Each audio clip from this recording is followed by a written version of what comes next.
let's talk about this week's episode of House of the Dragon. I just have to get it get premiere in the correct place.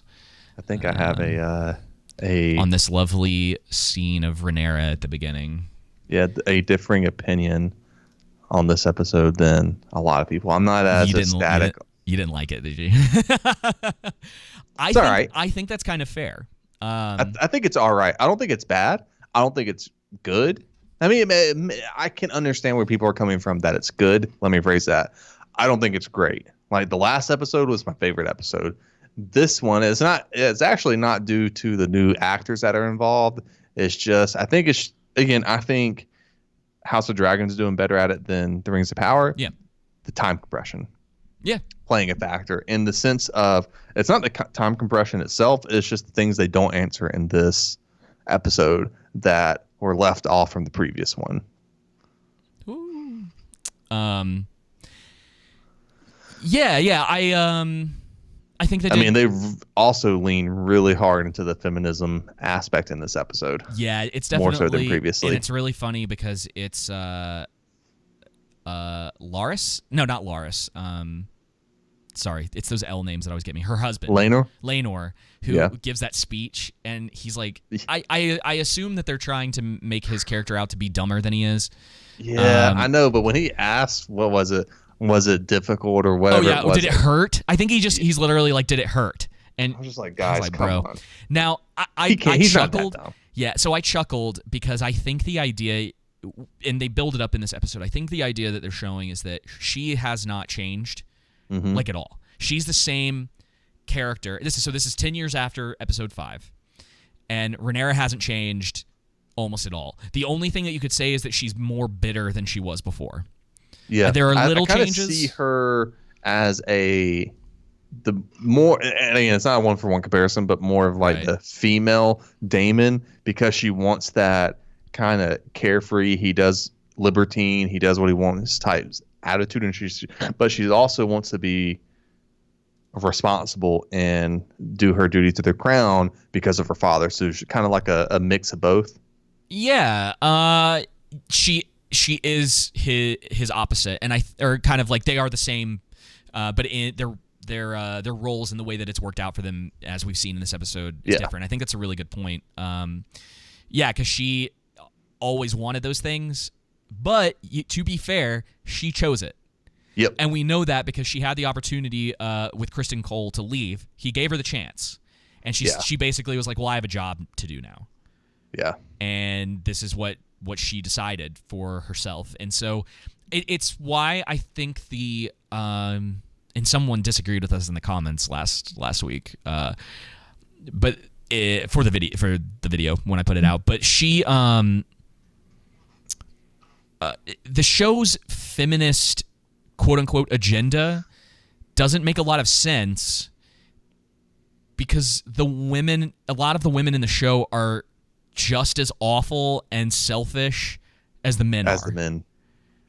Which I think is a good play. I do too. It's the reason this is the problem I have with it is that they make it like it's, again, I'm not saying obviously giving birth isn't extremely difficult, right? That's not what I mean. But they're putting that like this is up here and men going off to die, like all the servants of the king, right? Or the peasants and whatnot, everyone beneath him going off to die in these wars during this time period, right? Right.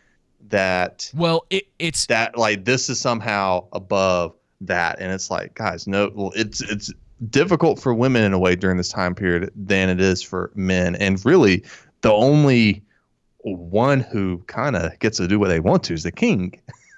He gets to hang out and make his not necessarily in this show. That is true to an extent, but he is bound by the duty to the realm and stuff. So he doesn't have absolute control in that manner, but just more so than other people do on the spectrum, right? Mm-hmm. And so, but in the time period they're referring to, the medieval time frame, again, it's not saying that women didn't have hardships, but also saying that these different men who went off to battle and would get speared and sliced with a sword and everything.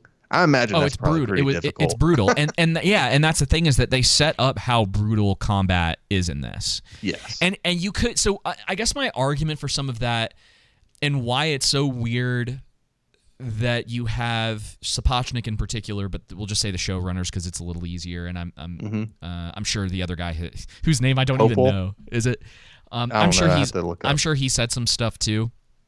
But it's really funny because us knowing that as the audience, that the violence and everything that's surrounding the show is a problem for characters. So Viserys, for instance, is trying to keep the peace, and we see that a lot in this episode as well, where he really he wants everything to continue because it's what's best for the realm. And it's really funny because it seems like Rhaenyra and Alicent, and we can talk about, because it's not as simple as like Rhaenyra and Alicent are just out for blood, but their decision making and their arrogance in these situations is what's going to lead to the death of. And now I haven't read any of the source material, but let's just say it's probably going to lead to the death of a lot of people that they care about.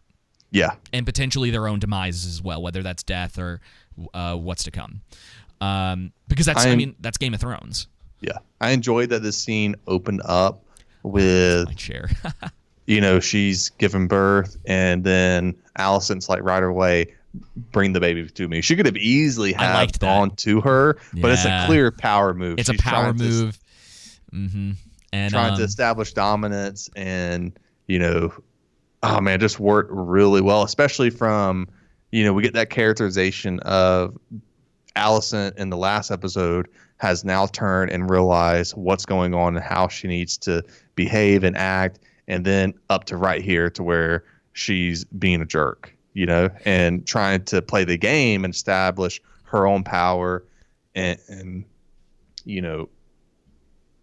claim to the throne. Yeah, it works so well because they set this up. So what's so cool about her character in this episode is that Otto's words literally rang through to her for the next 10 years. Yeah.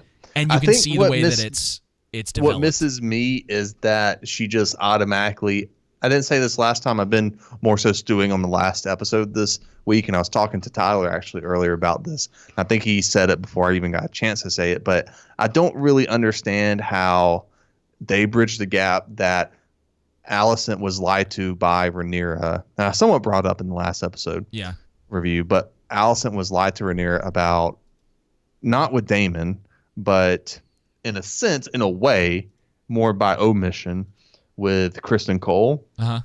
But I just don't understand how you go from that to thinking, okay, well, now she's going to kill all my children, even with Otto's conversation with her.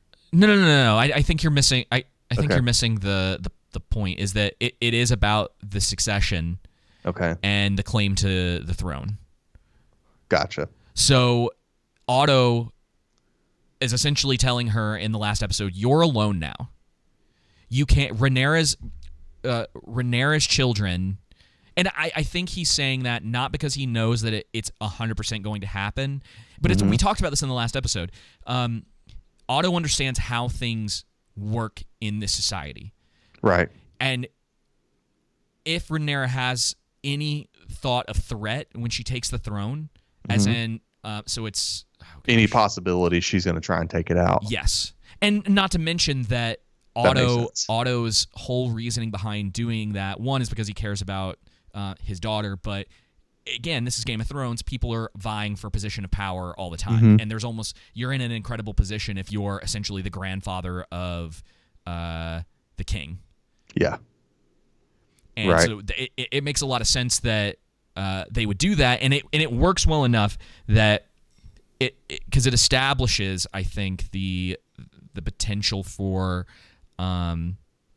you could call it foreshadowing is probably not the right word, but you can see how they get from A to B essentially. Yeah. So, Alicent, you're not going to have anybody else. The man that you married, he's not going to live forever. In fact, one of the things I've been surprised about is that Viserys has made it this long. Yeah, me too. I think there's a lot of issues with this episode for me in the sense that it felt a lot of things came across as very forced. And we'll get into it later. Okay. But as we go, I don't know. I'm happy that this is Laenor, right? His new actor is better than the other guy. Yes. he's not a and major. his wig is better too. His wig is better. Yeah. Yeah, I think they did a pretty good job. I don't think they look anything alike, but it's one of those situations that character changes. It's why I've always, when we've talked about characters needing to get replaced in other series, for instance, like with Black Panther, they should have just cast another actor. Yeah. Or when they've talked about Star Wars, they should have just cast a new actor. Now that's a totally different thing because we're in a different timeline with all the Star Wars stuff, in my opinion, about all of that. But it would have been fine for them to just continue the story where they left off and be like, "Hey, look, we have to cast new people to play these characters. We don't have it. We don't have a choice in order to tell the stories we want to." And I think as long as you do it well, most people are going to be fine with that. Yeah, which as long is as it's written well, people will agree to it. So yeah, and again, another thing that they're constantly doing in the show that I like is they're setting up little things about the characters. So even Rhaenyra, for instance, she's going through this entire situation and she's been bleeding the whole time.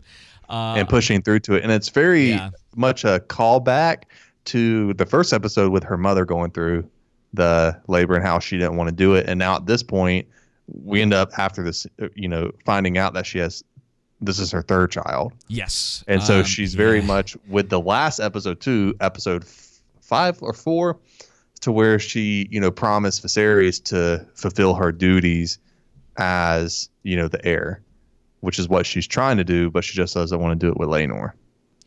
Yes, and we've been asking this question because it was something that we found out before the show was going to air, but there was going to be a question of who the father was of certain characters in the show.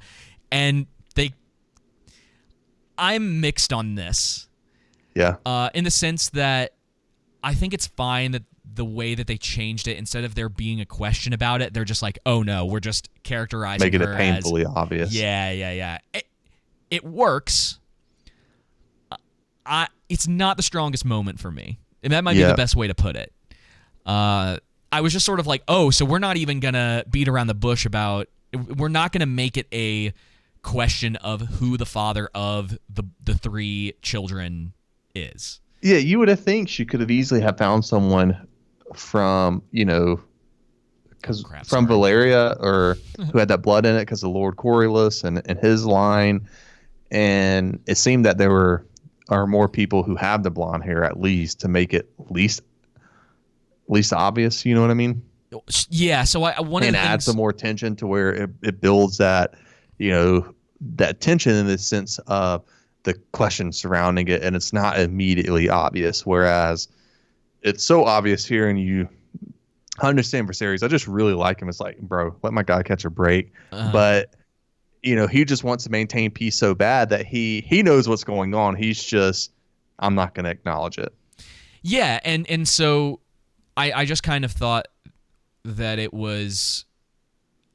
I wonder if because they've they kind of have messed around with like the Valerian line and the way that Lord Coriolis's family maybe settled somewhere else, and their blood was mixed with other people, and that's how you kind of, or like his descendants, and that's how you kind of got this, because they decided to do that, they were just like, we're gonna just go through this really quick. Like it's a plot for this episode, because I think they're gonna do another time jump in the next episode. Yeah, I think so too. Because they're trying to. It's like I think I said in the last episode. I think this season is going to end leading into the war. Yeah, the Civil War. Yeah. I think it's called the Dance of the Dragons. It's going to be a bunch of politicking going on this season, which, to be honest, I'm fine with. Yeah, it's a good thing. I really, in fact, I think one of my only real criticisms of the show is, and it's kind of a personal thing, I think. I would have been okay spending more time with some of these characters. But they're pretty much going through, and they make it painfully obvious that some of these characters do not matter in the long run. Yeah, they do. I like all the stuff they did with the kids and the dragons. Again, what this episode felt like to me is that we hit a high peak with episode 5, Mm-hmm. and now we've dropped down some because we have to establish more characters. Yeah, and set up some more plot lines. Yeah, you have all the kids. You have even Damon and his children and his wife, and that whole plot where we're kind of just, it's not a full reset, but it's kind of like taking a breather, and now we're kind of getting to see more build up. It's like you had build up. Kristen Cole and killing the Knight of Kisses was sort of that explosion, and now we've come back down a little bit, and we're like, okay, there's still a lot of tension. It's clear there's still a lot of tension, but we're dealing with the kids, and it's such an interesting implication because you getting to see the kids at that age and seeing some of their personalities already coming out, because you're like, these kids are essentially growing up into this thing that's going to split their family apart. Yep. And you can see how they're being used. Yeah, and it's like they're kind of, at least for now, they're kind of innocents that are going to get swept up into this thing as if they don't have a choice, which I think is kind of an interesting, I guess you could call it a theme. It's a theme of the show, is that the concept of choice, who has choice, who doesn't have choice. Yeah. Who has the ability to do what. And it's interesting that, and we'll get to Damon, he kind of is the character that has that, and he's not happy. Yep. He's gotten to do whatever. It's interesting, isn't it? Yeah, he's gotten to do whatever he wants, and he's still not happy. And I would imagine that none of the others are happy either, too. Well, you can everybody's in this unhappy spot. You can tell Rhaenyra's not. And I wonder if that's going to get talked about at some point. Yeah, where maybe there'll be a conversation between Rhaenyra and Damon at some point, and it's like you were saying before, they're very opposite each other in the way that their lives have turned out, despite having similar wants and desires. Mm-hmm. Some desires very similar. Just a little. Yeah. So, and I liked a lot of this. I like we got to go down into the dragon pit. Yeah. I thought it was good. It was a very eerie feeling, like, something bad may be about to happen. Mm-hmm. Mm-hmm. Thought the dragons looked really good in this episode too, especially the old one. What was it? Vagar, I think is his name. Yeah. I thought they did great in the detail of him. He looked very much like a ancient giant from antiquity. You know what I mean? Yeah, and me being a dummy, it took me a minute to figure this out after I finished the episode. I was like, why is Corlys's daughter able to ride a dragon? And I was like, oh, right, it's because her mother is Targaryen. Yeah. For whatever reason, is it only Targaryens? I thought it was all Valyrians. Nope. Targaryens specifically are the dragon riders. Yeah, and I didn't realize until this, obviously. I thought all Targaryens were like fire and heat proof. No. But apparently that's just the Daenerys thing. Yeah, and it's also a show thing. Apparently, it's been a while since I've read the books, but she isn't fully in the books. Okay. And Damon probably isn't either, but I liked the distinction there. Like, it's this. One of the things that's great about the show is that they show you stuff on purpose. Yeah. There are certain things that you're getting that you don't have to just be told, right? Like I had heard, I love that, in something like Rings of Power, which it's funny, we haven't brought it up yet. If they were trying to do a subplot about the hair color of Rhaenyra's children, someone would have been like, why is their hair brown? Did you notice that they have brown hair? That seems weird. You know what I mean? Like this very in your face. And one of the things that's nice about the show is that they tell you things when it's important. And I'm not saying it's perfect. I think that, we talked about it in the last episode where they did the thing where Harwin and his brother, he's like, oh, do you know why the high towers, or what color the flame glows when the high towers go to war? And he's like, green. And you're like, okay, cool. I'm not sure you needed to tell us that. And what's funny about that is I saw a clip from one of the showrunners who was like, Yeah, we just like were worried even with that scene in there. They were like, we were worried that people wouldn't understand what we were talking about. It's like you literally spelled it out, dude. And that's been the problem with some of the showrunners after the show things. You know, they used to do that in the old show, and it's like y'all need to cut this out because like I don't watch them them to stop talking about it. Yeah, I don't watch them anymore because I'm like, I kind of feel like you're ruining the show for me anytime I listen to either of you talk about this, or anytime they come out with an article to, you know, how like Allison would have been a Trump supporter. And it's just like, oh yeah. Now, to be fair to, because I did hear this. Gary mentioned this. He said that the actress, she was told to play it like that, and she said no. Oh, good for her. Good Smart on her. Decision. Because it's dumb. Because you're like, what is that? Why do we? Like, what does that mean? Why do we need it in Game of Thrones? We don't need it in anything. That's just clearly personal bias coming into creating a show. I think go ahead. I was gonna say people are well within their right to make those claims. Mm-hmm. But you got to back it up if you're going to say it. You can't just say it because you're trying to win points with a certain group of people because Allison can come off cold sometimes. Or it's like this weird thing I've seen where people are talking about how Allison is like awful and they use certain words to describe her. And I'm kind of like, are y'all paying attention to anyone else in this show? They're all kind of like that. And she's the queen. Her son does have the most accurate claim to the throne, despite you know what I mean? I mean, kind of not now with what the king decreed before he married her. It won't matter though. Yeah. And we saw, because this was set up too, remember? Because when they went down to the when Damon took her down into the city, and they watched the show or whatever, and it turns out that a lot of people clearly weren't interested in having her as a ruler. Yeah. And now when you have her having 3 illegitimate children, painfully obvious. Allison's claim for, I think it's Aegon, right? That's her older son. Mm-hmm. I think you're right. It's getting stronger and stronger as time has gone on. Yeah. So you probably could have said that back when Rhaenyra was still, relatively innocent. She didn't have 3 children from, the captain of the Gold Cloaks. Now it's like, I also think they're trying to cast Rhaenyra in this episode as more sympathetic. Did it from work her for you?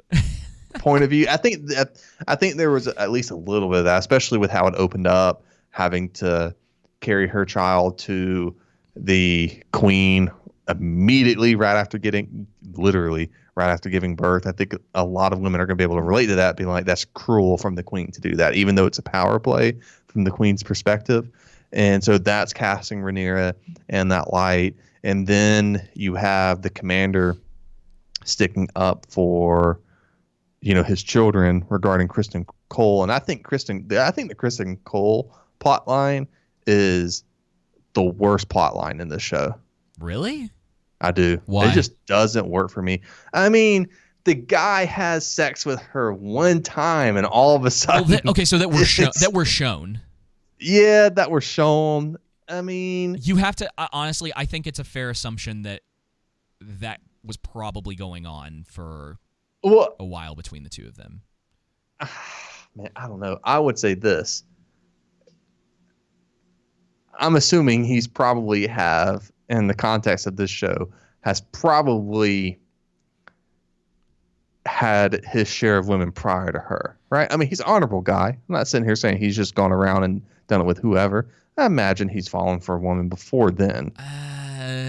So it's like, he has sex with her one time, and then the next episode is like, let's run off to Essos, and then she's like, no, and he holds it in bitterness for 10 years. It doesn't compute with me. I think that, maybe some more context there would make more sense. Again, well, maybe we'll get some of that, but I wouldn't, because the show's really portrays him as someone who's very innocent at the beginning. He's very naive. He and Allison are very naive characters at the beginning of the show. Like, you might be right, but there's a couple things. I don't think he's that naive, though, because, I mean, he's in battle. He's pretty naive.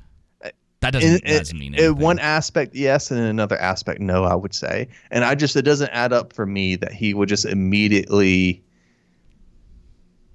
go even if you want to say, okay, he fell completely head over heels for Rhaenyra, which I think someone in our comment section had brought up a good point, and they said it wasn't really that he loved Rhaenyra, but that he wanted to retain his honor. That was his main priority, was retaining his honor, and by doing it so, definitely plays into it. But yeah, you got to remember, he was with her a lot. They established all of this. That's true. They spent a lot of time together. He was probably one of the closest people to her.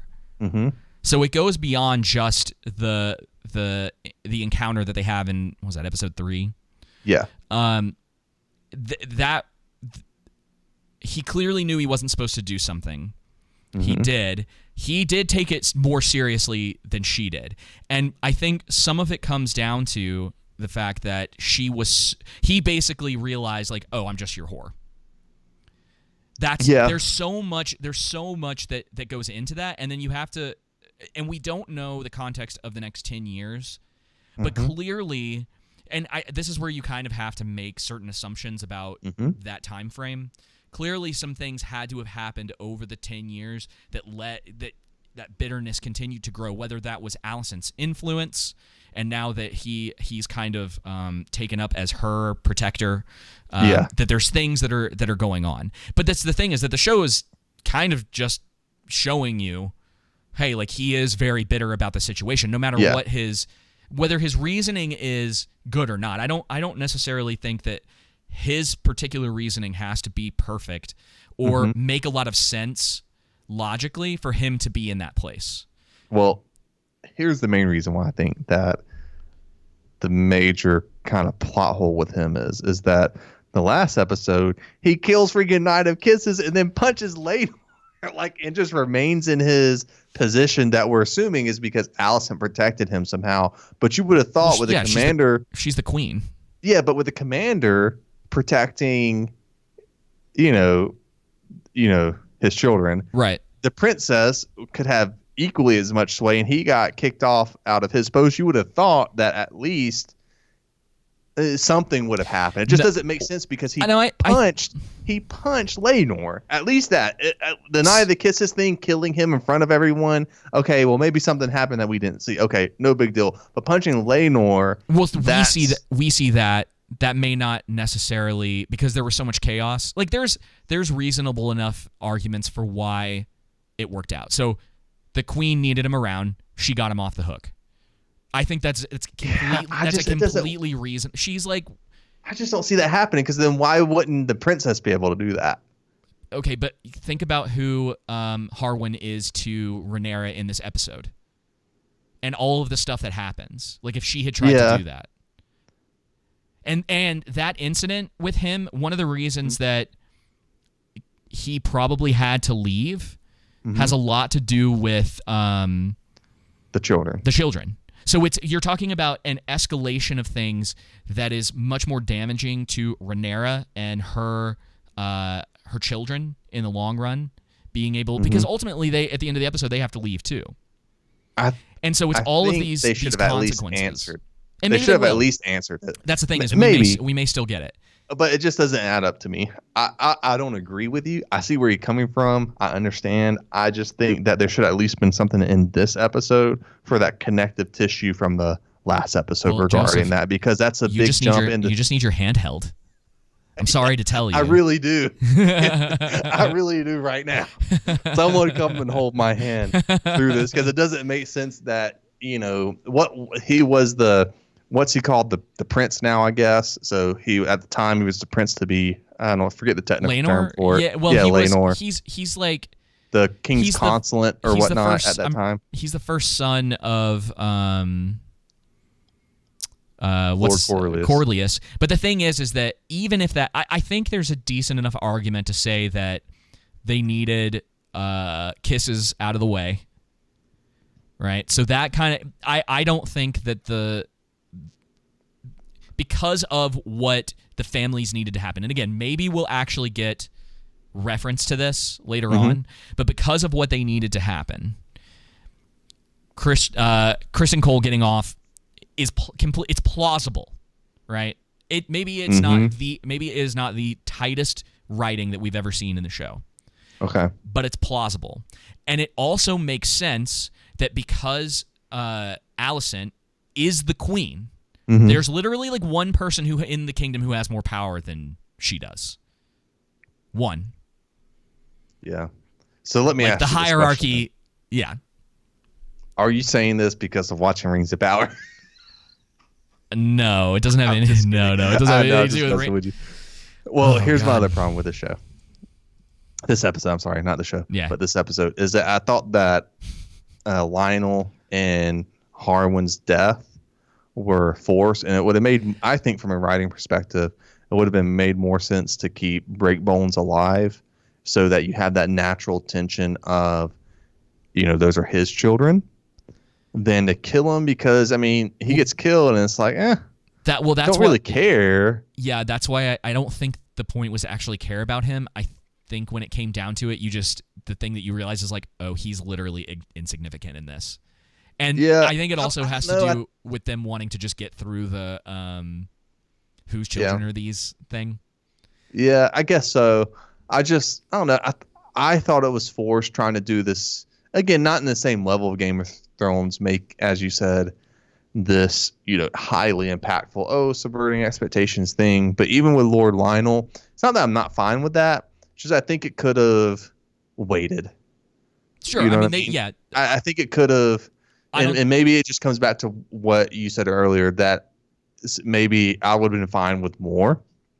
And it seemed like Lionel and Breakbone's death were forced in this. I mean, just a lot of questions on them gaining access to the city, and then them starting the fire and it burning it down, and why weren't they able to get out, and what did they jam many different conveniences. It's clear.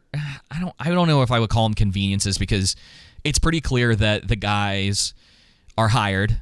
They go there, they start this fire, and they deliberately block off areas of that place to make sure that certain people died in that fire.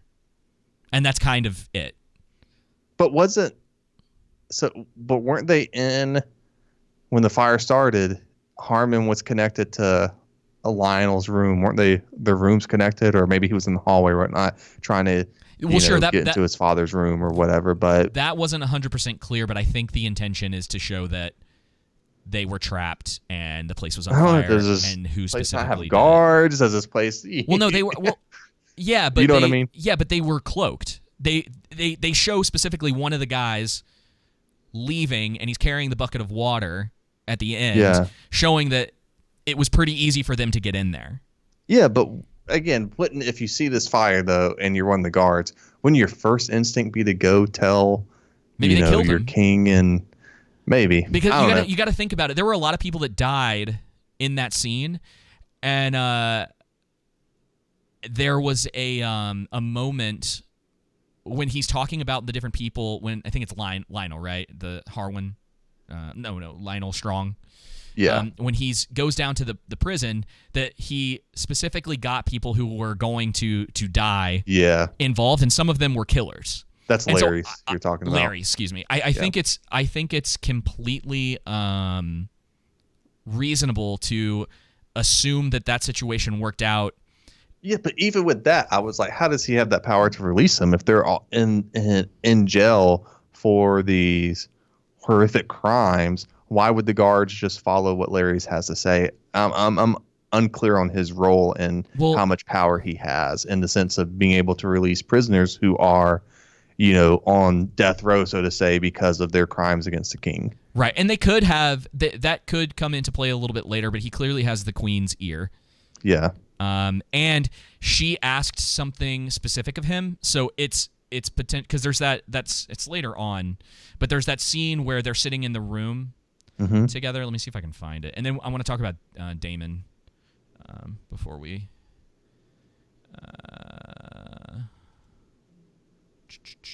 Let's see. So, says, she wants Otto back because she wants someone partial to her. Right, and so what we have established, and again, you gotta remember what they're trying to do, and whether they're accomplishing that for you is totally for you to make up. Yeah. make up your mind. The idea is that his character specifically has ways of going about getting certain things done, whether people owe him favors, whether he's just good with his words with certain people, whatever the case may be, he holds some sort of sway, because you got to remember his father's the hand of the king. Yeah. And to Zach's point, Zach said, I think they may have already been in Harrenhal, and that was Larry's castle. So if not, he'd know how to get them in. I did think about that too. Yeah, he is one of the sons.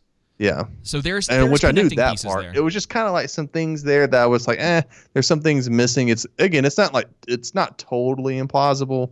It just seemed a little bit too fast and contrived to me, or convenient, maybe would be a better way to say it.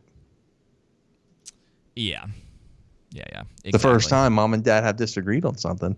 Oh, we disagree on stuff all the time. I know we do. But on the live stream, at least. But yeah, no, I do like Larry's character, though, and I enjoy the kind of, he picks up on something the Queen says, and we get that later scene with Alicent to where she's essentially saying, that's not what I meant, and then he says, well, now you owe me a favor. And and yeah, that's all part of, because they're still, you got to remember, they're still building characters out in this season. And again, it's not that that's bad, but I do think it's whether it worked for you or not, and that's totally fine. Because I think there's some weaknesses in it as well. I mean, I do think that they're rushing the show a little bit more, and like I said before, I would have liked to spend more time with it, but it's not so detrimental to me that it's going to bug me in the long run. Yeah, I agree. The characterization, the writing of the characters is really good in this episode, especially in considering everything we've gotten in recent years, and just the writing overall. I especially love Damon, especially the comments we get of like, Damon hardly ever says anything. How do you know this? And it's, my point is, guys, do you not understand body language and how much that can communicate with no words at all? We talked about it in Arcane too. Yeah. Zach says they establish how strong Brink Bones is, only to have him be unable to open a door. And I think that's kind of a fair criticism. It would have been, they are definitely brushing over certain details that would have been nice. Like, it's like, well, why couldn't he open the door? Maybe, and again, you could say, all right, well, when he was in the room, the fire was already pretty high. I mean, he gets engulfed. He gets engulfed by that, and then the beams fall on top of him. So it could be that you could just be like, oh, well, it was smoke inhalation. So it's like you're not going to be at your strongest when that's happening. Yeah. But again, certain details that get overlooked in a show that has been as strong as it has for me, I'm like, okay. And again, I will personally, I'm fine with, well, what they're really trying to get across is these characters aren't important players moving forward. Yeah. And so it's they're not going to matter much. So we're even though I think that I would have liked to have seen Damon's wife a little bit more. Because you can tell that Damon really does like her and care about her, because she has some of that free and I say careless, but that free spirit that he has, and willing to travel the world and go about,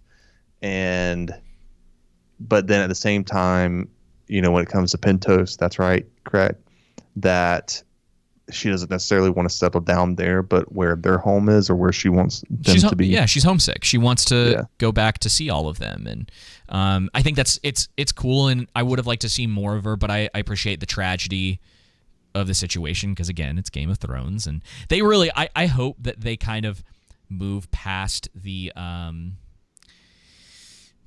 what would you say, the pregnancy themes. Yeah.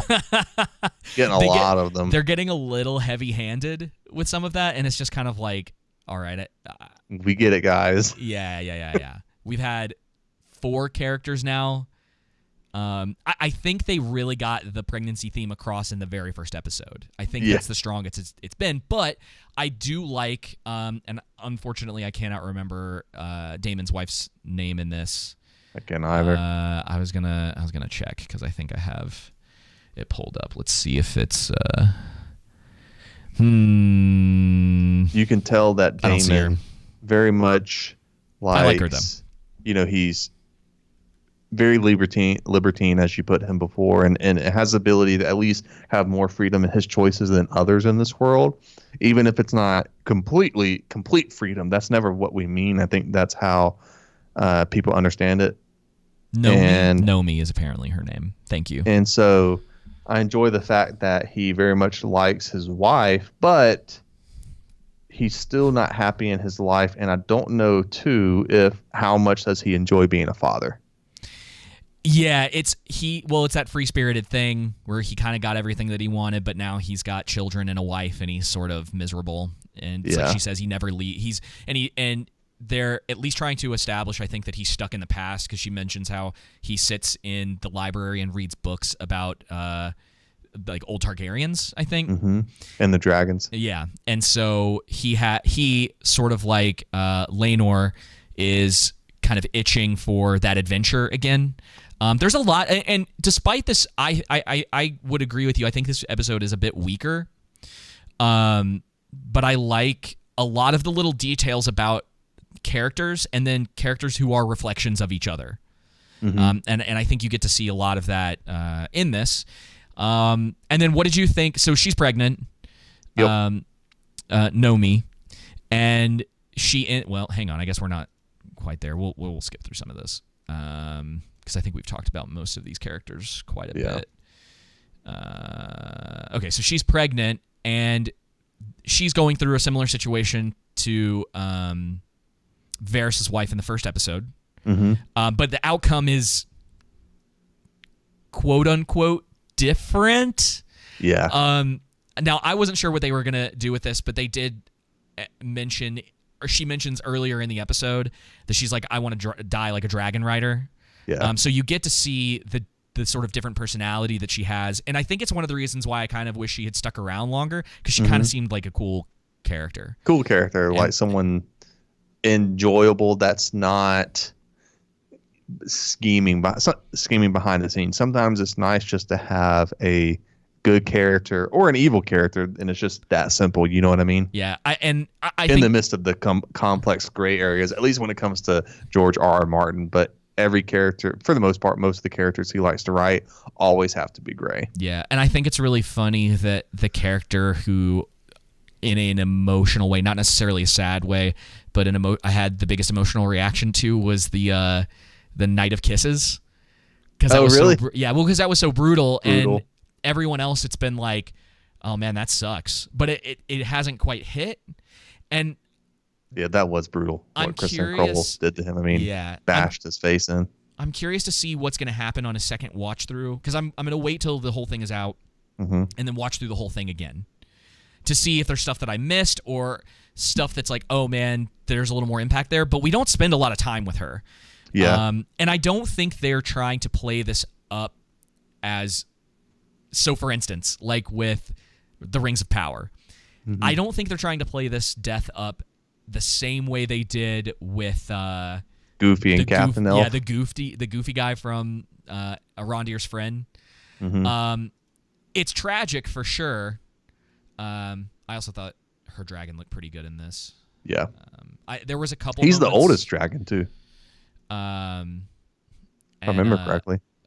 He's definitely the biggest. I don't know. That's stuff that I'm not. I'm just gonna. We'll leave it to someone else to let us know. Yeah, if I'm wrong, correct me, but I thought Vagar is his name. I thought Vagar, they had said, was supposed to be the oldest and, one of the strongest, or largest, I should say, dragon. Maybe not strongest, but largest.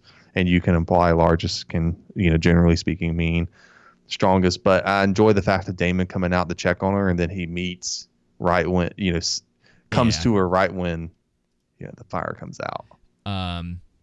Yeah, there's that shot. And, I guess you can assume that they took the baby from her.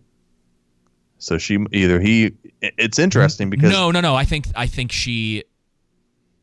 No, I don't think either of them survived. Because I was wondering though if they, because the Maester said to Damon, there is I'm past beyond, my art or whoever it was, and he said, there is one method we could do, and then it cuts to this scene. And so it's kind of left up to determine. I don't think she would have been able to walk outside, because I assume that was a callback to what happened to Varys's wife. Yep. She would, obviously. Yeah. She would have been dead. Yeah. I don't think that's the case. Now, why they decided to do that, I guess maybe Nomi knew.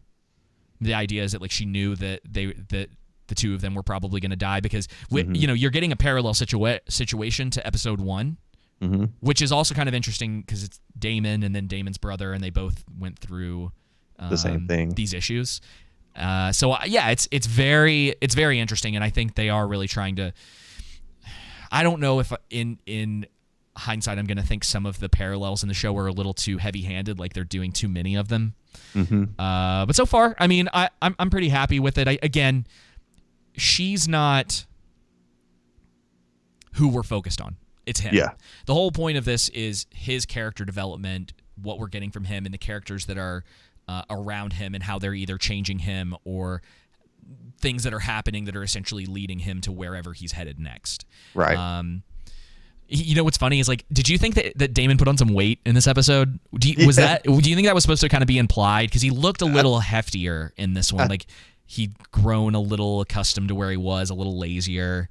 Well, he's aged, Yeah. And so with age, typically comes more weight to it, unless you're keeping yourself in good shape. Yeah, he's not out fighting anymore.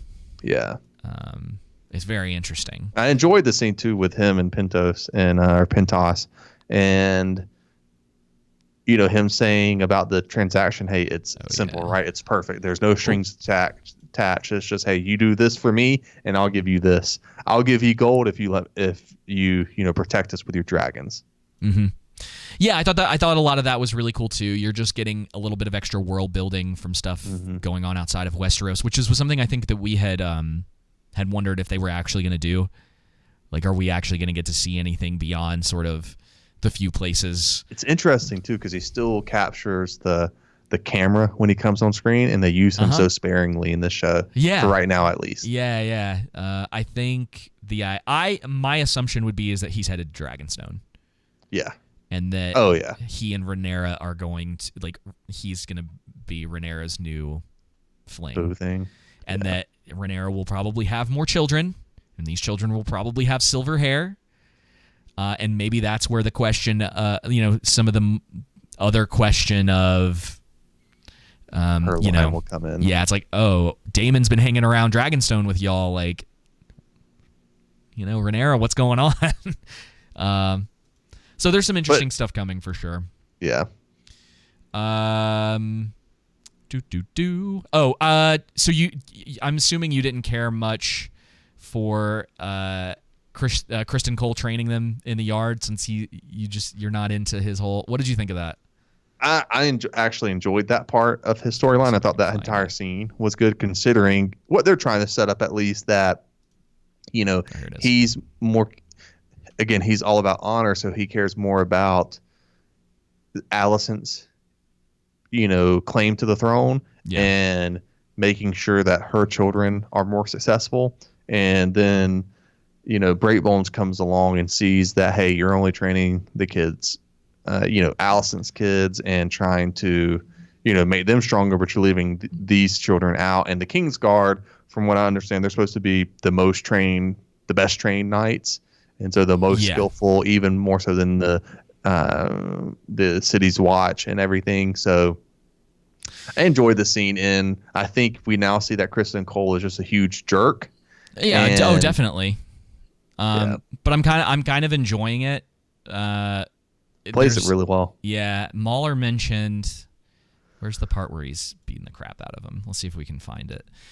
He mentioned that Kristen Cole has a smirk on his face at some point when he's getting punched. So let's see if we can. Right after this scene, or and this is it. Oh yeah, you can see it. Look. Yeah. Look at him. He's smirking. He's getting smacked, and he's like, he knows he got him. Yeah. That's pretty good. Tyler's in agreement with me. He says I can't stand that character. He's so whiny. But then he says, the whole idea was that he was egging him on. Yep. And I mean, you may not like him, but he played it perfectly. Yeah. He knew exactly what he was doing. He knew exactly what needed to happen. He's clearly, whether his intentions are correct or not, he got the reaction that he wanted. Yeah. Because he's he's on Alicent's side. Yeah.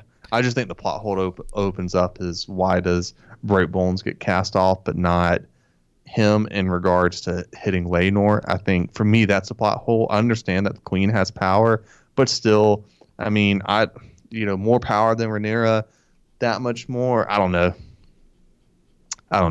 Especially since the King's Rhaenyra's father, so on and so forth. Yeah, but she's not sleeping with the King at the time. Yeah, that's true. I don't know if Viserys can do any sleeping anyway. With the shape he's in. But yeah, so I don't know. Is there anything else you wanted to mention before we close out the episode? Nope. Still happy with the rat. Oh yes, I'm glad you mentioned that. That rat's back. What do you think the rat symbolizes? So I know that there's like some symbolism behind it, and allegedly it's going to actually play some sort of part potentially this season. And so like a plague or a sickness or something. Yeah, which may explain Viserys' illness, because we see the rats are a consistent thing throughout the episodes. Mm-hmm. And someone had mentioned to me that they were like, well, they thought that what he had was leprosy. Mm-hmm. But leprosy is contagious, right? Yeah.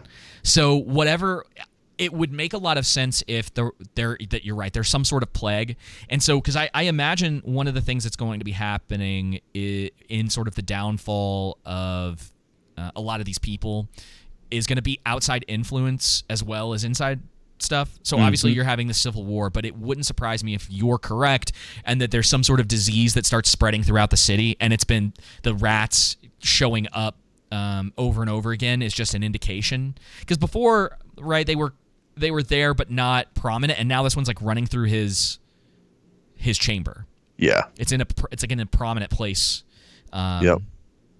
Rather than like, the blood was on the floor in the previous one. And of course they're probably doing some foreshadowing, and they're doing some thematic type stuff with them.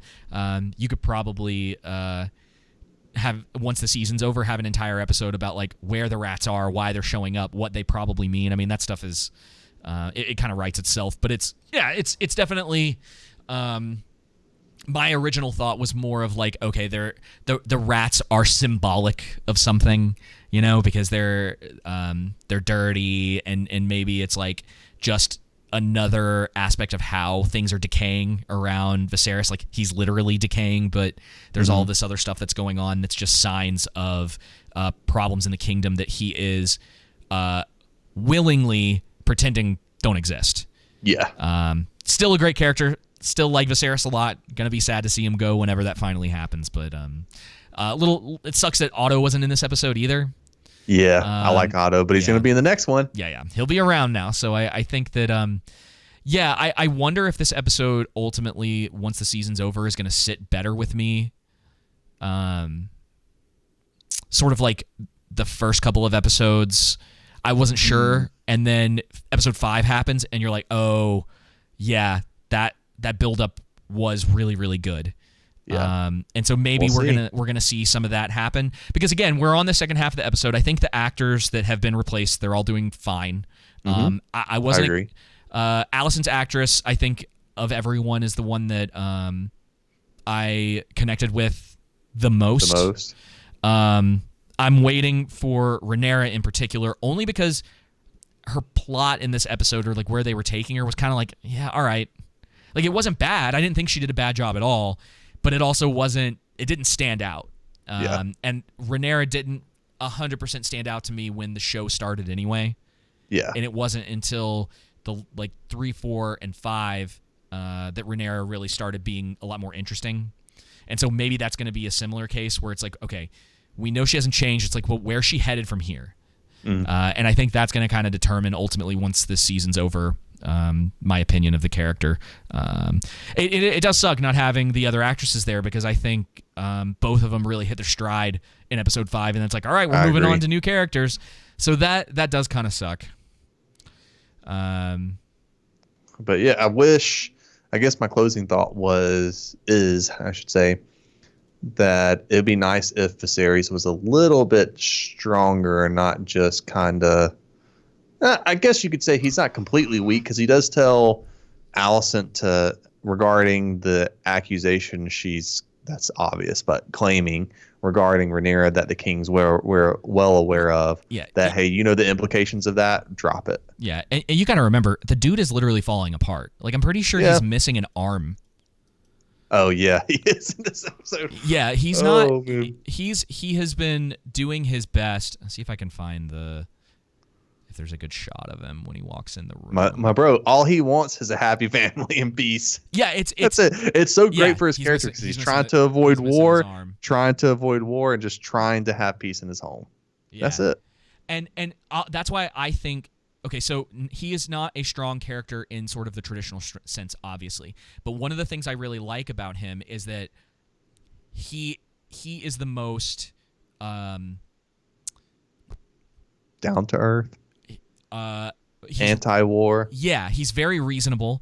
He understands the consequences of what a lot of these characters want. Yeah. So when Rhaenyra says, "Well, let my son marry your daughter," right? Mm-hmm.